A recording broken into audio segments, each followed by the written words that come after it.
4e jour de rencontre en ce qui concerne cette semaine. Bonjour à fidèles téléspectateurs de SOS Docteur TV. Vous êtes dans l'émission Le Plateau du Bien-être et c'est encore parti pour 1 heure de temps de partage et d'échange.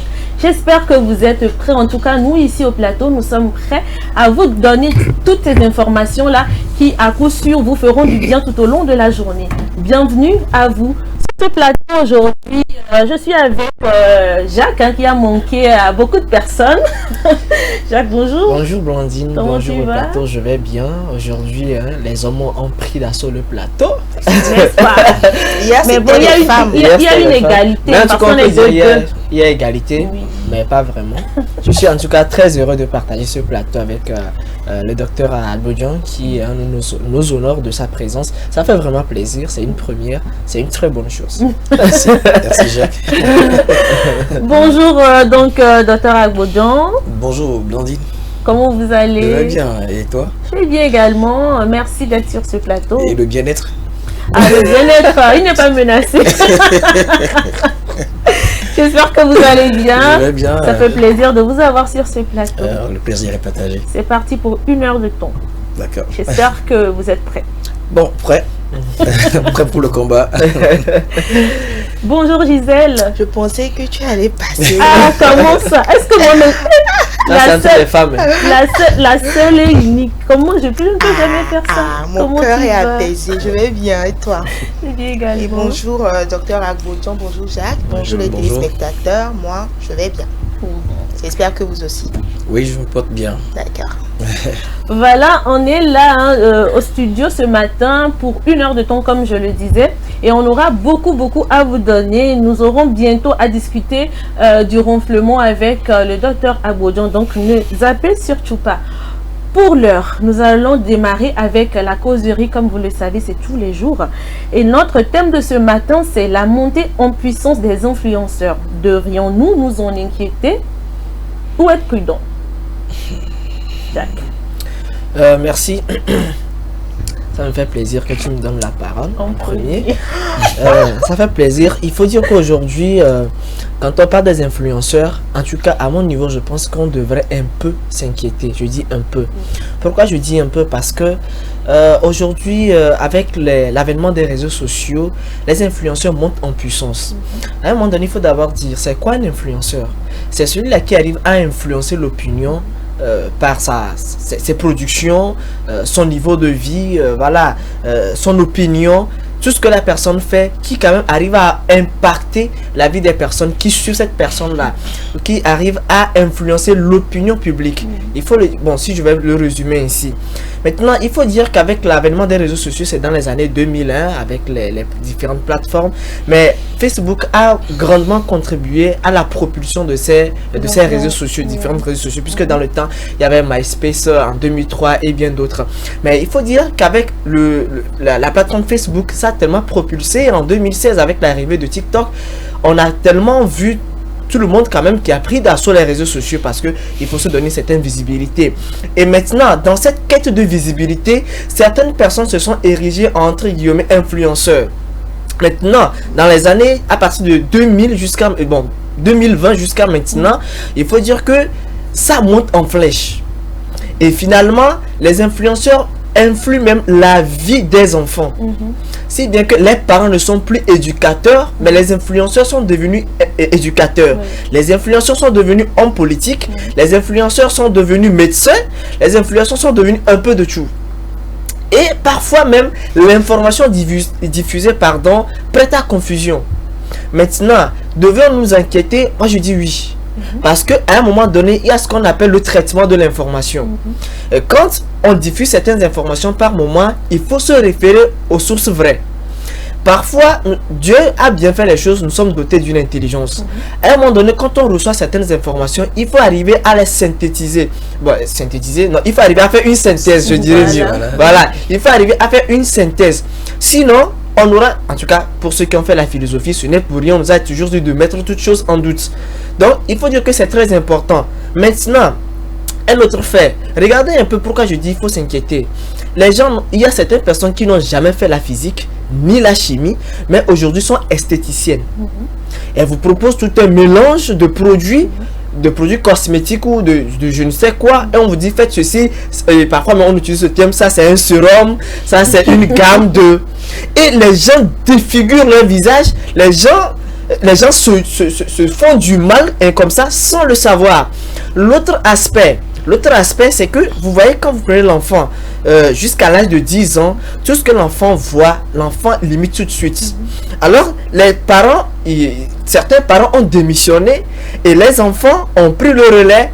En tout cas, les influenceurs ont pris le relais et les enfants n'ont Dieu ou non de parents que ces influenceurs. Alors, dans la tranche d'âge de 1 jusqu'à 10 ans, il ne faut que consommer ces produits, il ne faut que consommer ce que ces influenceurs donnent. Et il y a aussi l'impact psychologique, nous n'oublions pas. Et lorsque cette personne-là aura une emprise psychologique sur l'enfant, même les adultes, surtout les femmes, je ne dis pas que les hommes ne font pas partie, mais la femme, elle suit très rapidement. Alors, à un moment donné, on cherche à raisonner comme cette personne-là. Regardez un peu les négros, hein, les Africains, excusez-moi, ici. Parfois, on a envie de parler comme un Français. Écoutez, on fait des choses. Je me dis, est-ce que ça en vaut la peine? Donc, c'est pour dire qu'à un moment donné, nous vivons sous l'influence des influenceurs. Mais il faut relativiser. Je m'arrête là pour le moment. On va également prendre l'avis de Gisèle. Elle était tellement impatiente de prendre la parole. Merci Blandine. Et je dirais que Jacques a pris de manière globale le sujet. Oui. Et je pense que c'est vraiment inquiétant. Il faut s'inquiéter par rapport à la montée en puissance des influenceurs. Et comme Jacques l'a dit, un influenceur, c'est quelqu'un qui inspire. C'est quelqu'un qui motive par son contenu, par son exposition médiatique, ce qu'il fait. Mais on constate aujourd'hui que la plupart des gens sont dans le paraître. Ce qu'on voit sur les réseaux sociaux aujourd'hui, la vie des gens qu'ils exposent, en réalité, si on veut fouiller pour voir ce qui se passe derrière, on sera choqué, on sera sidéré.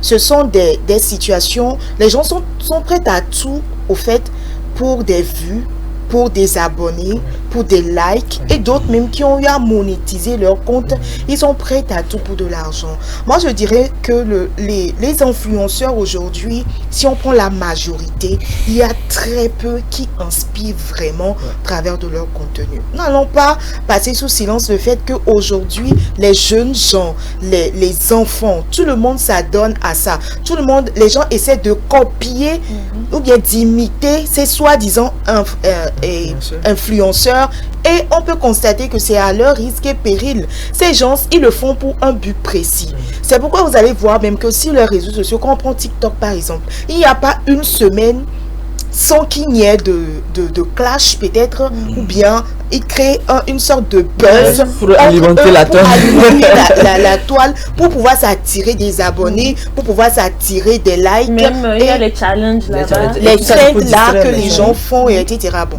moi je me dis dans un premier temps, c'est pas mauvais en soi. Quand on parle des trends et tout ça, c'est pas mauvais en soi. C'est peut-être pour égayer peut-être la galerie, comme on le dit, pour pouvoir amener un peu plus de fans et tout. Mais quand ça prend une certaine allure, quand ça quitte le côté éducation, quand ça vire vers, je ne sais pas, ça vire vers la légèreté. Vous allez voir des jeunes dames qui s'exposent sur les réseaux sociaux, remuent leurs fesses et seins, qui sont quasiment nus sur les réseaux sociaux. On se dit, qu'est-ce qu'on laisse comme héritage à nos enfants ou bien aux jeunes gens qui viennent après nous? Ce n'est pas ce qu'on fait dans l'instant T, ce n'est pas le gain dont on a besoin à l'instant T qui est important, mais dans le futur, qu'est-ce que ça aura comme impact?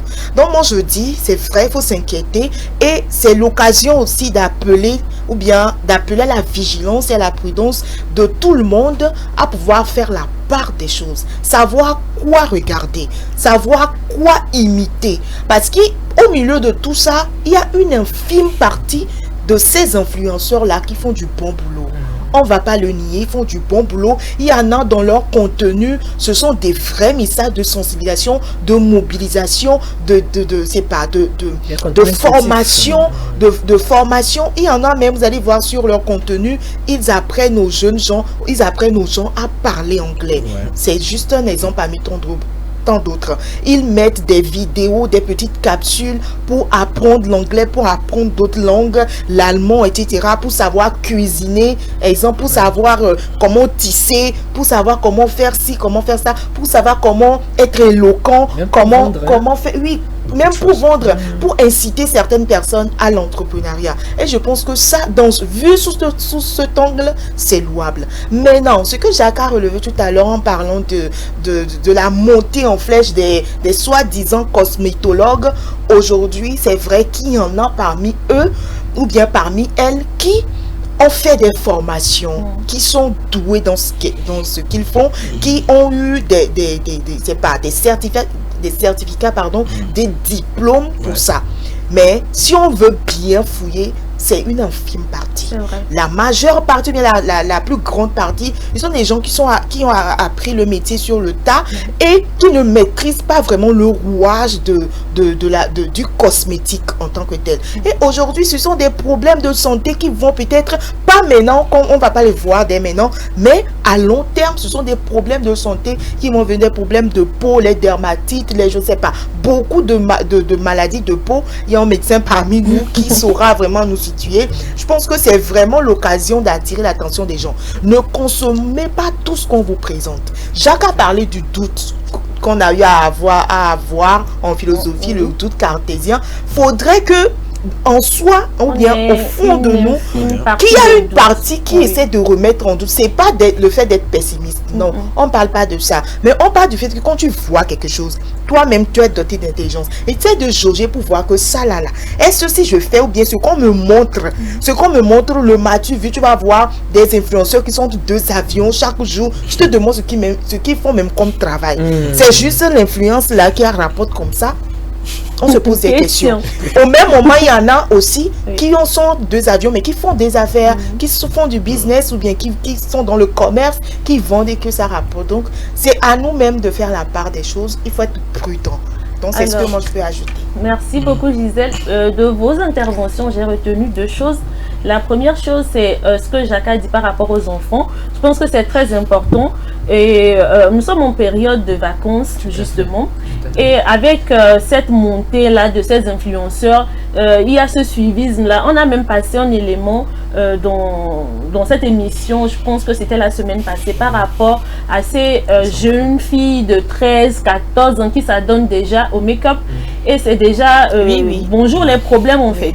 Donc nous sommes en période de vacances, il faut quand même savoir comment occuper ces enfants-là, comment leur dire, voilà, les réseaux sociaux, ce qu'on voit dessus, ce n'est pas toujours la réalité. Voilà, c'est pas ce qui est en réalité. Il y a même des personnes qui publient des vidéos sur TikTok ou bien sur les autres réseaux. Vous voyez ces vidéos, vous vous dites, ah ben moi j'ai une vie misérable en fait. Moi j'ai une vie misérable. Mais dans le fond, ces gens-là veulent tout simplement montrer ce que nous on aimerait voir. Oui. Ce qu'ils vivent en réalité, en fait, voilà, ce qu'ils vivent en réalité, ce n'est pas ça. Et si on ne sait pas faire, on aura à faire des faux pas. Donc, essayons quand même de savoir où mettre les pas, quoi regarder, c'est très important. Et on parlait tout à l'heure de cosmétiques. Heureusement, sur ce plateau aujourd'hui, il y a un médecin général. Je vous rappelle que le docteur Agbodjon, c'est un médecin généraliste. Et il va peut-être essayer de nous parler un tout petit peu de ce problème-là. Parce que, comme Jacques l'a dit, aujourd'hui, c'est que tout le monde vend des produits de beauté, tout le monde vend des savons, tout le monde vend des crèmes. Finalement, on ne sait même plus qui ment, qui dit la vérité. Franchement, parce que même si la personne a une grande boutique et que voilà, c'est chic et tout, vous rentrez dedans, vous vous sentez à l'aise, est-ce que les produits que ces personnes-là vendent, c'est des produits de qualité qui n'auront pas des effets néfastes sur notre santé? Tout à fait. Bon, merci pour la parole. Vous voyez, le problème actuel des réseaux sociaux, c'est plus un nouveau monde qui est créé. C'est le monde virtuel qui est en train de prendre des tendances vraiment à prendre au sérieux. Parce que là, on est en train de voir carrément en fait un gouvernement mondial, d'accord, virtuel, qui est en train de devenir en fait la référence des populations de la Terre. Je vais dire ça de façon à comprendre. Là, il y a le côté physique et puis le côté virtuel. Et actuellement, on a un monde qui évolue vers la technologie. Et c'est cette technologie, au même moment qui nous fait du bien, qui est en train de créer ces problèmes-là. Donc il faut, dans la mesure du possible, commencer par mettre en place des réglementations sûres. Et ces réglementations sûres doivent pouvoir nous aider à régler le problème de l'éducation de nos enfants, comme vous l'avez soulevé tout de suite, et puis à aider quand même les gens à vivre dans une société beaucoup plus réglementée, plus rationnelle, une société voilà, qui n'est pas en fait sous l'influence des influenceurs. Sur le côté santé, il y a un problème qui ne dit pas son nom actuellement. Il y a une épidémie qu'on appelle l'épidémie des réseaux sociaux. Actuellement, c'est pratiquement une pandémie, je veux dire. Une pandémie, c'est une maladie mondiale. C'est-à-dire, on constate qu'il y a plus d'accros à l'internet, plus d'accros aux réseaux sociaux, et vous allez voir aujourd'hui les gens ont développé des dépendances, c'est-à-dire vous ne pouvez pas vous libérer facilement de votre appareil, de votre smartphone. Vous êtes tout le temps connecté. Je pense bien aujourd'hui, s'il y a des gens, Lomé ou dans le monde, si vous leur arrachez par exemple leur smartphone, vous les tuez. Vous les tuez carrément. Donc, cette dépendance est en train de prendre vraiment une forme et ça rentre un peu déjà dans les maladies et les prises en charge. Des programmes où on sont déjà alertés sur ce fléau qui est en train d'arriver. Et lorsqu'on est dépendant des réseaux sociaux, il y a beaucoup de choses qui peuvent se passer. D'abord, il y a la sédentarité. D'accord, vous êtes là sur place. Vous voyez des gens rester dans leur chambre, ils ne font rien. C'est toujours collé sur le truc là de téléphone. Vous faites toute longueur de la journée, vous êtes là, vous défilez les choses jusqu'à est-ce que vous ne faites rien. L'oisiveté, lorsqu'on parle de l'oisiveté, il y a le stress internet, vous ne bougez pas, vous faites appel directement aux maladies cardiovasculaires. Maintenant, ce qu'on voit à l'écran, ce qu'on voit sur les réseaux sociaux comme étant des informations santé, tout le monde, vous voulez de le dire, les gens sont en quête de likes, de visibilité, j'ai telle vue sur telle publication. Donc ce qui fait que les gens vont essayer d'amadouer la population en publiant bien sûr des informations qui ne sont pas tout à fait vérifiées. Lorsque par exemple vous voulez parler de la santé sur les réseaux sociaux, il y a des tests qui les régissent. Vous n'allez pas faire des publicités, vous n'allez pas dire quelque chose que vous ne maîtrisez pas. Qui parle? C'est un influenceur. Il a fait quoi? Il a quel bagage? On ne sait pas. Vous voyez? Donc du coup, on va essayer de demander à tout le monde. Aujourd'hui, vous allez voir qu'il y a beaucoup d'influenceurs qui se comportent en médecins, d'accord, qui soignent les produits cosmétiques dont vous parlez. Les gens dépensent des millions dans cette histoire-là. Mais après, pour quel résultat? La peau qui s'enlève, la peau qui est endommagée avec les maladies que vous avez citées. Les cancers de peau par Voilà, justement, les cancers de peau que vous attrapez facilement en utilisant ces produits-là et d'autres types de pathologies que vous pourriez avoir. On parle de la peau, mais il y a des produits que les gens consomment aussi. Vous buvez pour les aphrodisiaques, même aujourd'hui. Il y a même des injections qui se font maintenant pour avoir une belle peau. Et même des gélules, collagène, quoi, pour vraiment... C'est pour dire en fait que c'est vraiment urgent qu'il y ait dans ce secteur déjà une réglementation sur qui peut être influenceur. Parce que on va pas... Au départ, on pensait que les influenceurs, c'est juste des personnes comme ça. Mais non, actuellement, ces gens ont plus de pouvoir. Sans vous mentir. Je vous donne juste l'exemple la dernière fois au Togo où nous avons eu malheureusement pour le gars, il s'appelle Malik, je ne sais pas si vous vous rappelez, sur les réseaux sociaux, on l'a vu. Mais c'est en ce moment où vous voyez un peu la force des réseaux sociaux. Je pense qu'ils ont mobilisé plus de 20 millions juste à partir des réseaux sociaux. Donc il y a le côté, le bon côté et puis le mauvais côté. Comment bien exploiter ces réseaux sociaux? Je pense que les gouvernants et puis nos politiques doivent aussi se pencher sur ce problème-là parce qu'on ne peut plus l'éradiquer. On est déjà en plein dedans, donc la réglementation seule nous permettra d'arriver à bien contrôler ces choses. Oui, Randy, si tu permets, je voudrais rappeler aussi qu'il y a certains pays qui arrivent à faire un travail de fond sur la réglementation. Il y a même des élèves, il y a des heures auxquelles vous pouvez vous connecter et à un moment donné, personne n'a accès à la connexion Internet, même dans le pays. Voilà, moi je dis, c'est bien, et comme le docteur vient de dire, il a cité l'exemple d'une frère Malik Paix à son âme, mais si aujourd'hui on arrive à assainir le secteur des réseaux sociaux, je nous assure qu'on va beaucoup gagner. On en gagnerait beaucoup. Maintenant, l'autre aspect qu'on n'a pas évoqué, c'est l'aspect spirituel. Ça me tient vraiment à cœur. Vous allez voir aujourd'hui, quelqu'un vous dire, il est il est maître spirituel, il est ceci, des astuces, on dit pour la purification, pour ceci, pour la chance. Mes amis, nous sommes en train de signer des pactes qu'on ne maîtrise pas. On vend nos âmes sans le savoir. On nous propose des astuces, des choses qu'on ne maîtrise même pas. Et on sait que ça marche. Oui. Parfois, on dit ça marche, mais est-ce qu'on sait l'esprit qui est derrière, qui nous fait croire que ça marche? Sincèrement, le monde spirituel est tellement profond que si tu es un profane, je t'assure que tu vas sombrer tout de suite. Alors, je voudrais vraiment revenir là-dessus. Faisons beaucoup attention à ce qui se dit spirituellement. Et pour finir, ayons des guides. Ayons des guides.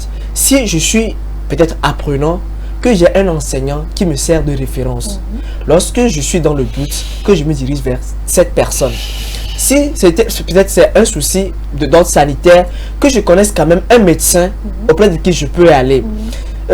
Si peut-être c'est sur le plan religieux, que j'ai connaissance, que j'ai quand même quelqu'un, un prêtre ou un pasteur, un imam, quelqu'un qui est quand même un peu instruit, qui pourra quand même m'éclairer. C'est important.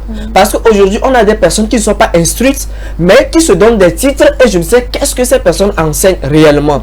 Ça me tient à cœur. Des personnes vraiment instruites qui vont beaucoup nous aider. Sinon, si on vit juste parfois, parce qu'à un moment donné, il y en a qui se disent, je ne fais plus confiance à mes parents, je ne fais plus confiance à mon entourage, je consomme seulement ce que je vois sur les réseaux sociaux. Mais s'il n'y a pas quelqu'un, un guide, un mentor pour t'encadrer, te suivre, je t'assure que tu vas te noyer tout de suite. C'est très important. Je pense que tout est dit par rapport à ce sujet. Nous sommes, je le rappelle encore, nous sommes en période de vacances, surtout pour les enfants. Ça me tient vraiment à cœur. Essayons de les occuper. Aujourd'hui, il y a des livres, il y a des documents qu'on vend avec des dessins. On peut occuper ces enfants-là à faire des dessins. Si voilà, les personnes sont peut-être en âge de 12 à 18 ans, bon pas 18 ans, à 15-16 ans, on peut quand même essayer, je sais pas, de les envoyer dans une salle de sport. Quand ils font du sport, ça contribue au bien-être en fait. Il faut se renseigner, c'est tout. Voilà, essayez de vous diriger vers des personnes qui peuvent véritablement vous aider à pouvoir solutionner vos problèmes. La solution ne se retrouve pas forcément sur les réseaux sociaux. Ce sera tout pour notre causerie du jour. Nous allons donc poursuivre cette émission et tout de suite l'info du jour.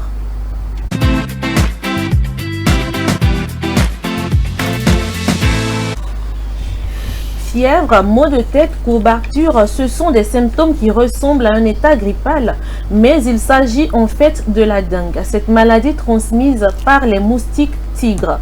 Comment éviter la contagion? Quels sont les bons gestes à adopter? Des éléments de réponse avec nos confrères de France 2. Blanche et noire, un bruit dérangeant. Le moustique tigre est l'une des 100 espèces d'insectes les plus invasives au monde. S'il est contaminé, il peut être porteur d'une maladie, la dengue, qui provoque courbatures, fièvre et maux de tête. Dans cet hôpital de Montpellier, tout est mis en place pour l'éviter. Dans nos services, justement, les chambres sont équipées de moustiquaires afin de faire ce qu'on appelle un isolement vectoriel, c'est-à-dire que lorsqu'on hospitalise des patients qui ont la dengue, les moustiques de l'extérieur ne peuvent pas venir, ce qui protège les autres patients du service. Pour réduire le risque, l'Agence régionale de santé a effectué un travail de prévention. Les gestes, par exemple, de prévention pour éviter sa prolifération dans les jardins n'étaient pas tous habituels, qu'ils insistent bien sur les gestes, par exemple, nettoyer les gouttières, pour que le moustique ne se développe pas. En été, les moustiques se retrouvent souvent près des forêts et sur les terrasses des restaurants, comme ici près de Strasbourg. Le patron a investi dans des pièges à moustiques. Ça coûte quand même 2500 €. C'est pas rien, il faut les amortir. Mais voilà, ça fonctionne, donc la preuve, on a un peu de monde aujourd'hui, donc voilà. Dans certaines municipalités alsaciennes, des bornes anti-moustiques ont été installées, un dispositif qui pourrait s'étendre en fonction de son efficacité. Voilà la dengue qui a presque les mêmes symptômes que le paludisme, mais un peu plus prononcé, qui fait ravage ces temps-ci. Docteur Agbodian, heureusement que vous êtes sur ce plateau. Dites-nous quelles sont les mesures. C'est vrai qu'on a eu des informations dans l'élément qu'on vient de suivre, mais quelles sont les mesures qu'on peut prendre pour éviter justement la dengue? Bon, la dengue est déjà chez nous, je pense que vous le savez déjà. Donc c'est des moustiques du genre Aedes, d'accord, c'est une forme de moustique qui existe aussi. Et donc, pour l'heure, ce qu'on n'a pas dans la dengue, c'est le traitement spécifique de la dengue que nous n'avons pas jusqu'à présent. Nous avons quand même un traitement qui est disponible. Un traitement, c'est un traitement symptomatique. Et ce qu'on fait généralement, comme c'est des moustiques, les précautions à prendre, il faut juste porter, c'est dans la journée. Ce qui est bizarre avec ces moustiques, c'est qu'ils piquent souvent dans la journée. Voilà, donc maintenant, est-ce qu'il faut avoir un moustiquaire dans la journée et puis un moustiquaire? Donc c'est un peu complexe, aussi adapté à notre situation comment dire, météorologique en Afrique. Vous allez voir que lorsqu'on demande aux gens, parce que l'une des conditions, voilà, des choses à adopter, c'est porter des manches longues dans la journée. D'accord, ne laissez pas, parce que si des moustiques piquent dans la journée, vous devez porter des manches longues, couvrir le corps au maximum. Dormir sous moustiquaire, effectivement, d'accord, même s'il faut faire la sieste, vous pensez avoir un moustiquaire à côté, vous êtes dans une zone où l'épidémie sévit, vous devez prendre ces précautions-là pour limiter la propagation. Maintenant, la prolifération des moustiques vient de quoi? Donc là, cette prolifération vient de quoi? C'est d'abord des eaux stagnantes que nous avons à côté. Donc du coup, on recommande de détruire ces eaux-là, des ustensiles qui vont contenir les choses, les pneus remplis d'eau à côté de nos domiciles, il faut les détruire. Les caniveaux, il faut les couvrir. Il faut une action aussi politique, gouvernementale pour l'assainissement de nos milieux, ce qui va réduire à grande échelle en fait cette contamination ou cette prolifération de ces moustiques du genre Aedes qui sont responsables de la dengue. Mais là, une fois les symptômes, puisque vous venez de le dire, les symptômes s'apparentent au début comme aux symptômes du paludisme simple. Vous avez des maux de tête, vous avez de la fièvre, des courbatures, des atralgies et autres. Mais en plus de ça, dans la dengue, lorsque ça évolue, vous allez avoir des phénomènes hémorragiques, d'accord, du sang. Oui. Donc du coup, avec des démangeaisons, vous allez voir des prurites, des lésions cutanées qui peuvent aussi se retrouver dans la maladie. Donc toute suspicion de fièvre où vous démarrez un traitement antipaludique qui ne va pas bien et autres, vous devez vous rendre directement à l'hôpital. Ou actuellement, parce que l'épidémie sévit, faites tout, vous avez une fièvre, vous avez des céphalées, consultez un médecin le plus proche. Nous avons des tests disponibles à Lomé, d'accord, actuellement, pour vous faire dépister à l'INH, par exemple. Il y a des hôpitaux qui ont déjà des tests à leur niveau. On vous fait cette sérologie. Si c'est de la dengue, on prend les mesures adéquates et puis on vous soigne convenablement. Donc c'est un peu ce que j'aurais à dire pour appuyer ce dossier. Merci beaucoup, docteur Agodian, pour ces précisions. C'est très important. Je retiens ce qu'il a dit. Rendons-nous à l'hôpital. C'est très important. Simple mal de tête là, allez à l'hôpital direct. Parce que quand on attend, on se dit, bon, je vais utiliser les moyens de bord en attendant. Automédication surtout. Voilà, c'est là la maladie, ça vous prend tout le corps et puis vous êtes comme amputé. Merci beaucoup, docteur Agodian, pour ces précisions. Nous allons donc poursuivre cette émission. Nous allons parler de la gestion des déchets hospitaliers et la prise en charge et la prise en compte dans les hôpitaux. Alors, comment se fait cette gestion? Quels sont les rôles et quel rôle doivent jouer les populations pour garder les hôpitaux propres? Élément de réponse tout de suite avec Gisèle, et c'est juste après le jingle. À l'hôpital.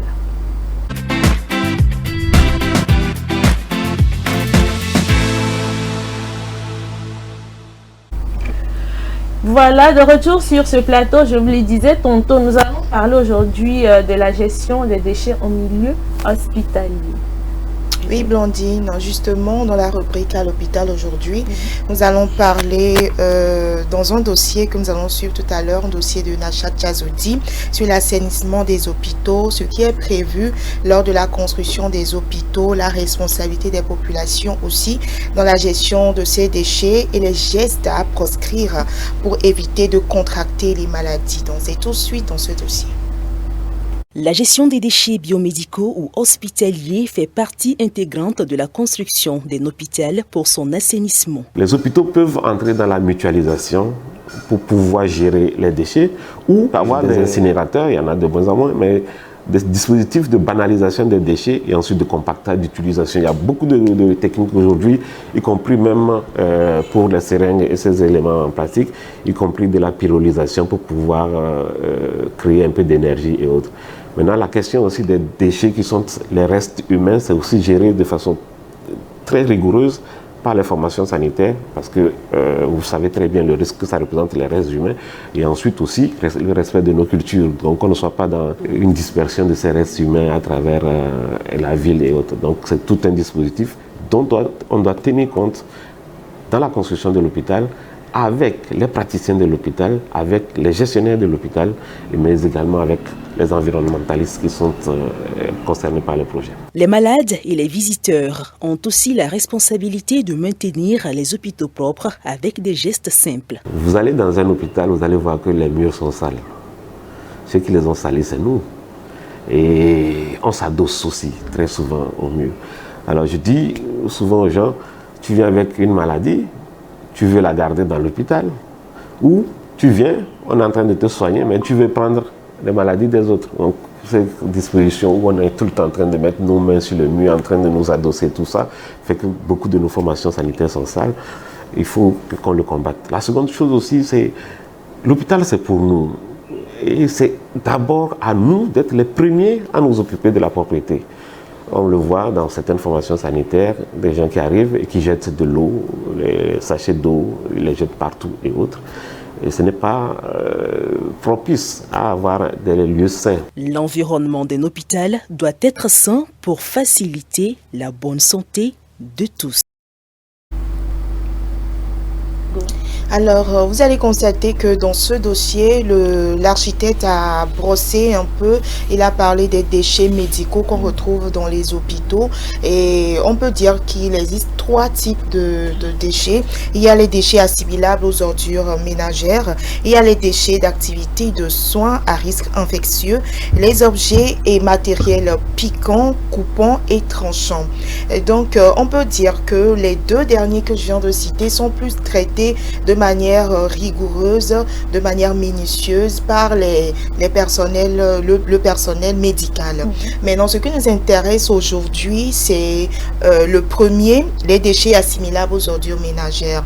Donc, c'est la plupart ce sont les déchets que les populations, c'est-à-dire les accompagnants de malades, ceux qui vivent dans les hôpitaux, les malades eux-mêmes, les accompagnants, les visiteurs font. Sont l'architecte a parlé du mur qu'on salit, par exemple. Ça fait partie de l'assainissement. Maintenant, quand on parle de déchets, par exemple, il y a un accompagnant qui a mangé peut-être de la banane, a mangé, je ne sais pas quoi, du puata, tout ça, des déchets qu'on jette partout et ça rend l'hôpital...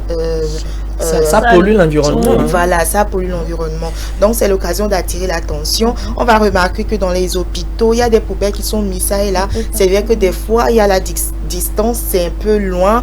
C'est passé un peu loin de là où les accompagnants et autres restent. Mais n'empêche que quand on finit, le bon geste ou bien le bon sens voudrait qu'à la fin, quand on finit de manger ou bien on veut jeter les sachets, tout ça, qu'on allait jeter dans la poubelle.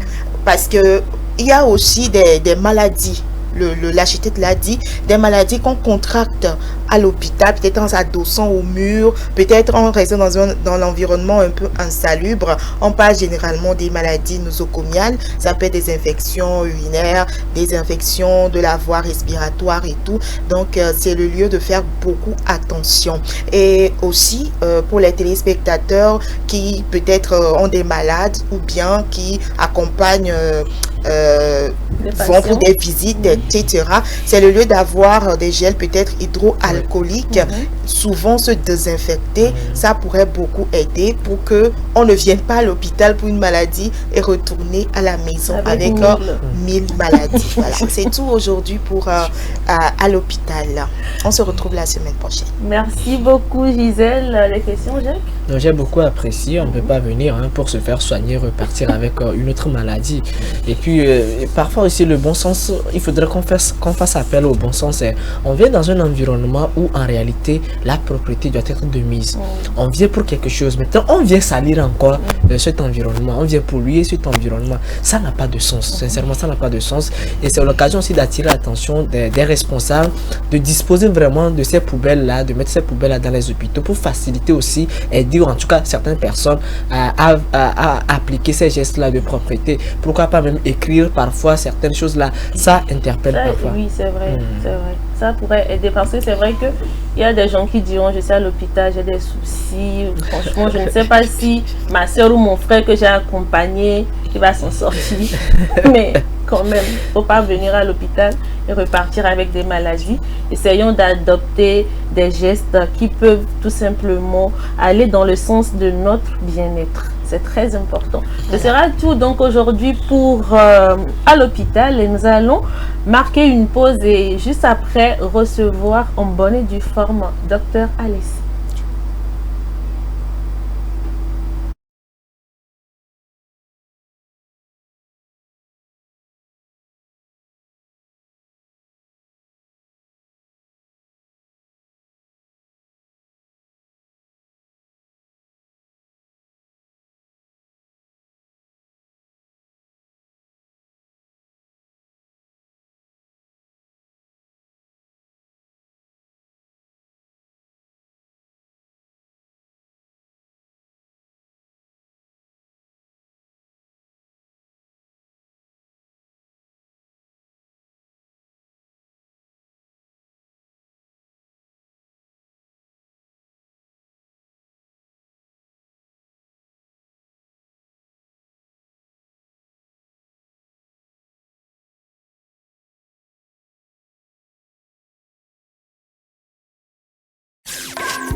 L'amour, c'est des hauts, c'est des bas.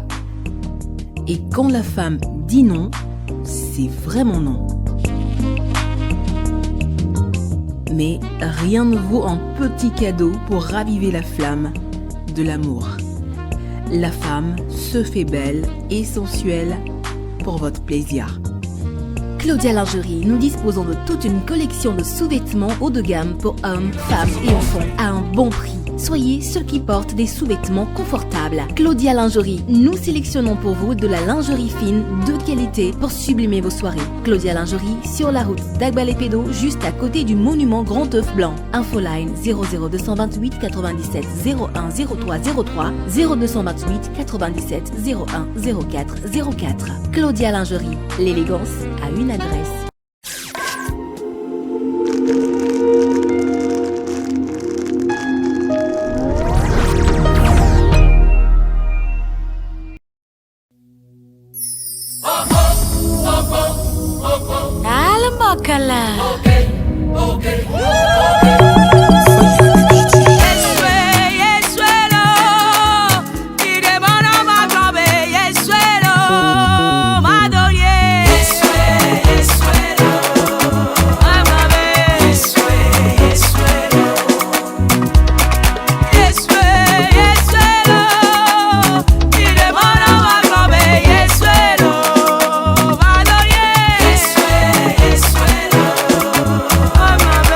Yes.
Odifia, di popla niba ola, kata matuya ramatia. Eje petit pego, eje gaji gapo. Le tombe na mi bena mpema ni miato. Que le Yesu Christo pen comme là. Ni dunya miato, le Yesu pen comme.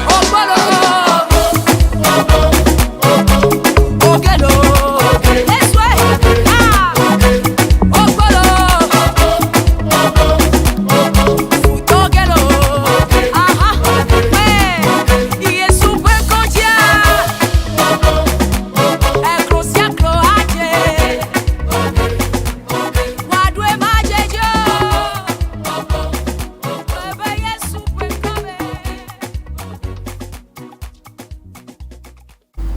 Retour donc dans ce studio. Je vous rappelle que vous êtes dans l'émission Le Plateau du Bien-être. Et à présent, nous sommes en compagnie de notre invité du jour, le docteur Alexis Agbodjon. Il est médecin généraliste et avec lui, nous allons parler du ronflement. Le ronflement qui dérange beaucoup. Alors, docteur, dites-nous, qu'est-ce que le ronflement? Voilà, le ronflement, c'est ça le bruit habituel que tout le monde connaît ici. C'est un bruit qui est rauque, d'accord, comme le dit le nom ronflement même, le bruit est rauque, et ça provient en fait des tissus mous de la gorge, parce que c'est de la gorge même que ça provient. Vous avez une structure que nous avons dans la gorge qu'on appelle le pharynx, et donc c'est considéré comme étant l'organe de la phonation. Donc lorsque l'air entre et que l'air se trouve en conflit avec cet organe, donc ça rythme un peu et puis ça donne cette fameuse musique voilà, qui est différemment appréciée. Donc c'est ça, donc c'est ce conflit là qui se passe au niveau de la gorge, surtout avec les structures de la gorge, qui donne lieu à ce ronflement dont vous voulez de parler. Eh bien moi j'ai bien envie de comprendre, hein, de me dire un peu les principaux symptômes qui sont associés au ronflement. Ça pourrait nous aider. Les principaux symptômes associés au ronflement, quelqu'un qui ronfle, cette personne n'a pas un sommeil de qualité. Vous n'avez pas une sommeil de qualité, ça suppose que le lendemain matin vous vous réveillez et vous avez ce qu'on appelle le sommeil diurne. Vous dormez au moment où tout le monde travaille. D'accord. Vous avez aussi d'autres symptômes. C'est vrai qu'il y a des maladies qui peuvent faire le lit à des ronflements chroniques. Il y a une maladie qu'on appelle le syndrome d'apnée obstructive du sommeil. C'est une maladie au cours de laquelle, par exemple, lorsque vous l'avez, au cours du sommeil, vous pouvez dormir, ronfler. Et à un moment, vous avez un silence radio. Vous vous réveillez, vous regardez à gauche, à droite. Ça, c'est le top niveau.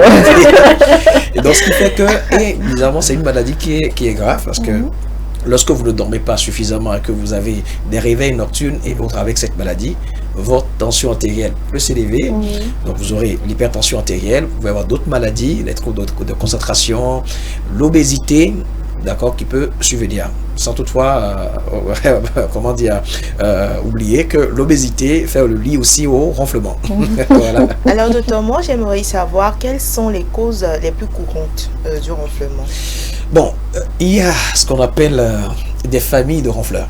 Ah, donc c'est héréditaire. On commence déjà par là. Alors, parce qu'il y a des gens qui disent, bon, moi je ronfle parce que je suis fatiguée, parce que j'ai eu une dure journée. Oui, effectivement, ça peut faire partir. Donc la famille, c'est-à-dire le côté héréditaire, c'est vrai, c'est une forme d'origine, c'est-à-dire c'est une cause d'un ronflement. C'est-à-dire vous venez d'une famille où tout le monde ronfle naturellement. Papa ronfle, maman ronfle. Bon, soit papa ronfle dans la lignée de papa, c'est des ronfleurs. Vous naissez, vous héritez. Voilà, vous avez un héritage de ronflement. On ne sait pas, il y a des gens peut-être parmi nous ici qui l'ont déjà hérité. Et donc là, sur ce plan, vous naissez avec déjà un cortège bien rempli de ronflements. Donc voilà. Donc après, il y a aussi les choses qu'on ne peut pas modifier, les facteurs non modifiables, comme par exemple le sexe. Il y a plus d'hommes qui ronflent plus que les femmes. D'accord, les hommes, généralement, je suis désolé, mais c'est le constat qui est fait. Les hommes ont tendance à ronfler plus que les femmes. Et les tout petits aussi ronflent aussi. Les enfants peuvent aussi ronfler facilement parce qu'il y a des amygdales qui sont un peu développées pour ces enfants-là. Donc maintenant, ensuite, il y a beaucoup de facteurs. Les facteurs, vous avez des facteurs anatomiques ou des personnes qui ont des petits mentons un peu renversés vers l'arrière. Des petits mentons déjà dans cette pièce. Bon, on va pas... Peut-être Blandine. Donc si vous avez... Peut-être Blandine. Bon, est-ce que vous avez un petit matin? Mais un petit matin. Bon, déjà, on se connaît, vous voyez déjà. Donc, les gens qui ont des petits matons aussi ont tendance à ronfler. Les personnes obèses, de façon générale, vont ronfler parce que les amygdales au fond de la gorge seront infiltrées par la graisse, donc ce qui fait que l'obstacle sera encore le truc là. Donc, vous avez aussi d'autres facteurs sur le mode de vie. On va aller vite. Le mode de vie. Vous consommez des irritants la soirée. Si vous consommez des irritants la soirée, l'alcool, le tabac la soirée, ces deux substances iront irriter les structures de la gorge et puis voilà, vous pouvez ronfler facilement la soirée. Voilà à peu près quelques facteurs qui peuvent favoriser la survenue des ronflements. Alors, quels sont en quelque sorte je vais plutôt dire, comment est-ce que le ronflement affecte la qualité du sommeil? Parce que vous avez eu à dire tout à l'heure que voilà, il y a des personnes quand elles dorment, elles ronflent, mais bon, j'aimerais mieux comprendre en fait. Comment est-ce que le ronflement affecte la qualité du sommeil? Est-ce que quelqu'un qui ronfle, c'est qu'il dort mal? Ou bien cette personne elle a des problèmes des problèmes respiratoires par exemple? Oui, dans les facteurs que je citais tout de suite, il y a des facteurs pathologiques, c'est-à-dire qui sont dus à une maladie qui existe auprès de ces personnes-là. Vous avez des maladies courantes comme l'épisode d'une rhinite, d'un rhume par exemple, que vous avez, les nez sont bouchés.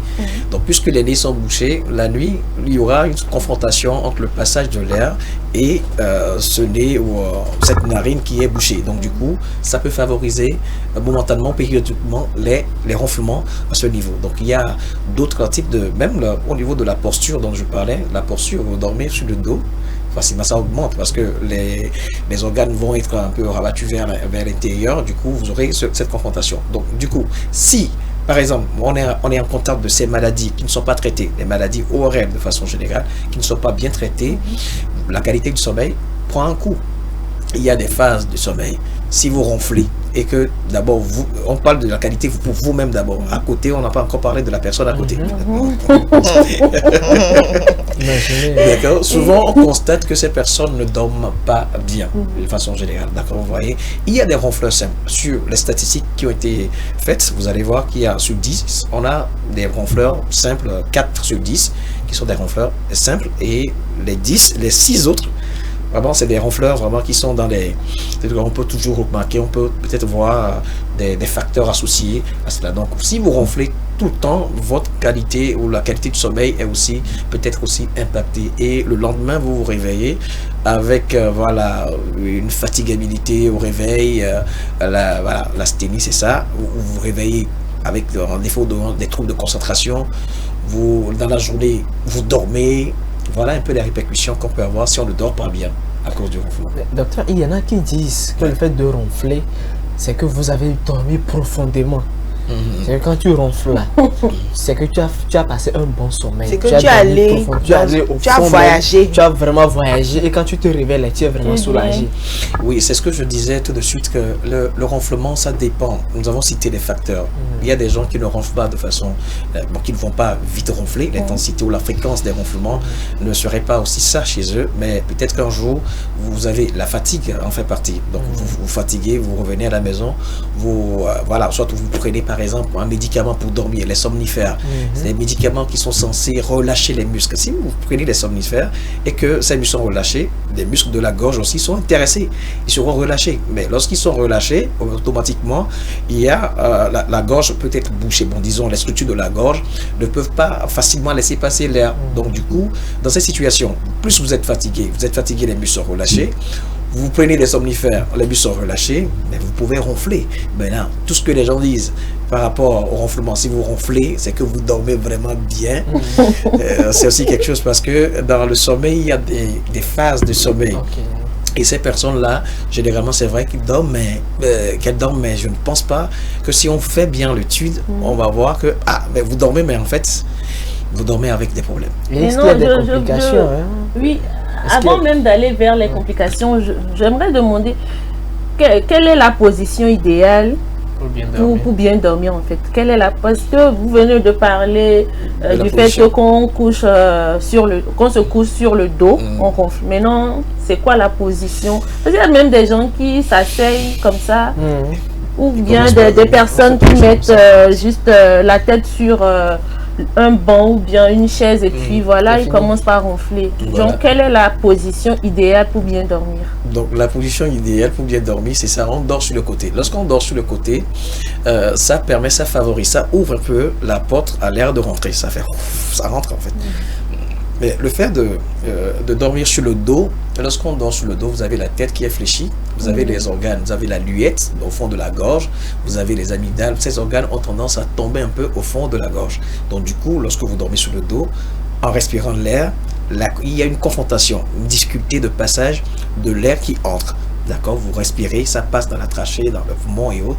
Et donc, cette confrontation, c'est ça qui est à l'origine en fait de ce bruit qu'on remarque. Donc, on propose aux gens de dormir sur le côté. Et sur le ventre. Sur le côté. Maintenant, et sur le ventre. Sur le ventre, le fait de dormir sur le ventre aujourd'hui, c'est vrai que ça peut favoriser légèrement aussi la réduction des ronflements, de l'intensité des ronflements, mais ce n'est pas aussi conseillé.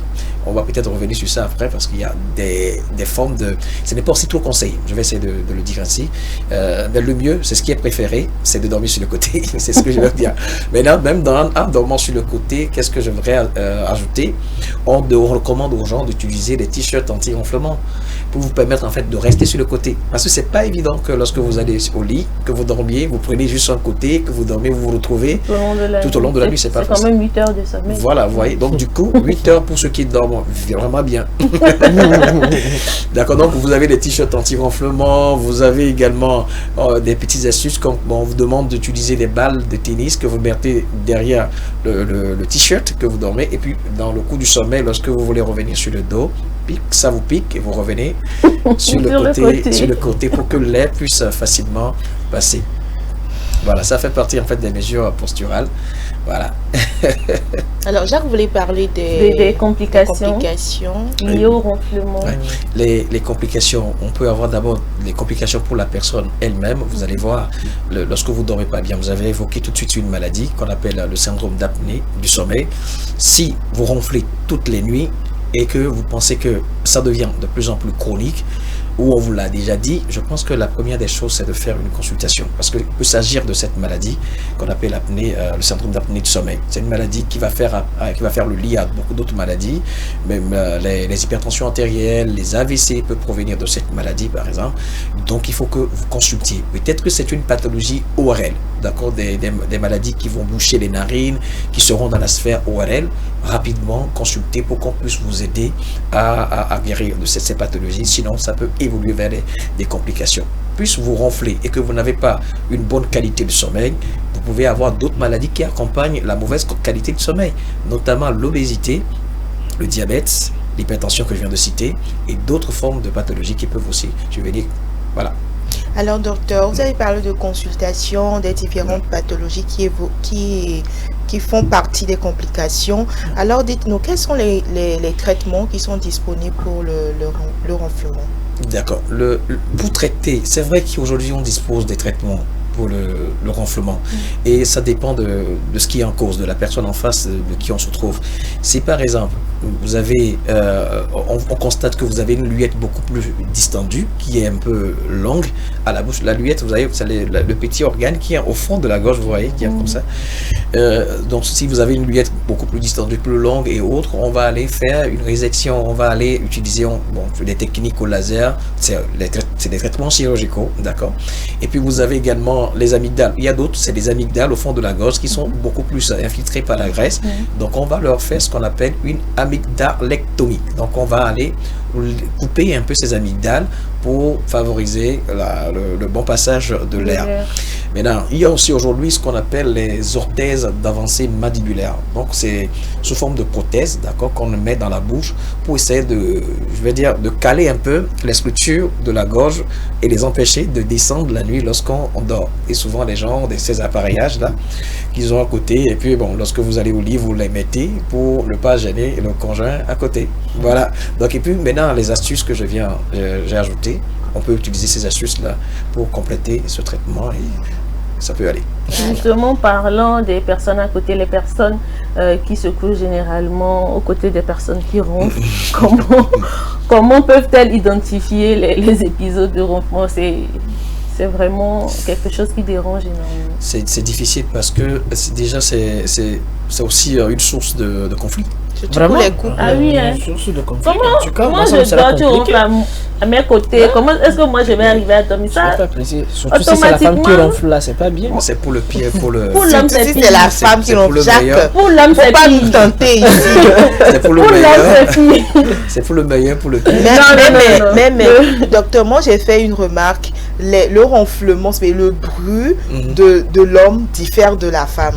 C'est que c'est plus lourd, c'est comme si c'est un animal sauvage qui est en train de crier. Mais pour la femme, là, c'est modéré. Tu n'as pas encore fait l'expérience. On va laisser le docteur répondre. On est vraiment talonné par le son. C'est vrai qu'avec le bruit, il y a des ronflements qui peuvent aller jusqu'à 100 décibels. C'est comparable au démarrage des camions. D'accord, ouais, comment la manière dont ça démarre. Donc, oui, revenons un peu à la question. Si tu me rappelles un peu la question. Comment les partenaires peuvent-ils identifier dans le couple, c'est un peu difficile. Vous voyez, c'est un peu difficile. C'est vrai qu'on vient de le dire. Les gens se divorcent pour ce problème de ronflement. Donc, il y a des astuces qu'on va essayer de leur donner. D'accord. Votre partenaire ronfle. Il y a aujourd'hui des bouchons d'oreilles. Vous pouvez soit utiliser des bouchons d'oreilles, vous bouchez les oreilles et vous dormez à côté de lui. D'accord. Mais bon, même si on sait que avec des fois... Avec le bout de tracteur là. Vous avez des bouchons, vous pouvez soit aussi dormir tôt avant votre partenaire. Là, peut-être que lorsque vous serez peut-être en train d'entrer un peu dans votre sommeil profond, il ne pourra plus vous réveiller. Et puis, s'il y a un peu de moyens, vous avez des chambres séparées. C'est des astuces. Je préfère. Voilà, des chambres séparées. Même ça, là, si c'est plus de tracteur, là, ça va venir te joindre là. Maintenant, pour conclure, c'est-à-dire, lorsque vous avez ce problème dans le couple, la meilleure des choses à faire, c'est de voir un spécialiste en la matière, discutez-en avec lui, et puis il va vous donner des astuces. S'il y a des traitements à proposer, il va vous les proposer. Donc voilà, c'est à peu près ce que je peux dire par rapport à l'approche que je peux apporter concernant cette question. Merci beaucoup, Dr Agboudjan. Et voilà, il a dit, si vous avez des problèmes de ronflement, le mieux c'est de vous rendre à l'hôpital, voir un spécialiste qui peut véritablement vous aider. Et c'est ce qui met fin à cette émission de ce matin. Nous sommes vraiment talonnés par le temps. C'est un sujet très important. Peut-être que le docteur aura revenir sur ce plateau pour en discuter de nouveau avec nous. Merci beaucoup Jacques, merci Gisèle, merci également au docteur de nous avoir tenu compagnie tout au long de cette émission. Merci également à nos chers téléspectateurs d'avoir été présents depuis 10h30 jusqu'à maintenant. Le rendez-vous est donc pris pour demain matin à 10h30 pour un nouveau numéro du plateau du bien-être. Merci également à l'équipe technique qui nous a accompagnés en ce jour. Prenez soin de vous, on se retrouve demain. Au revoir.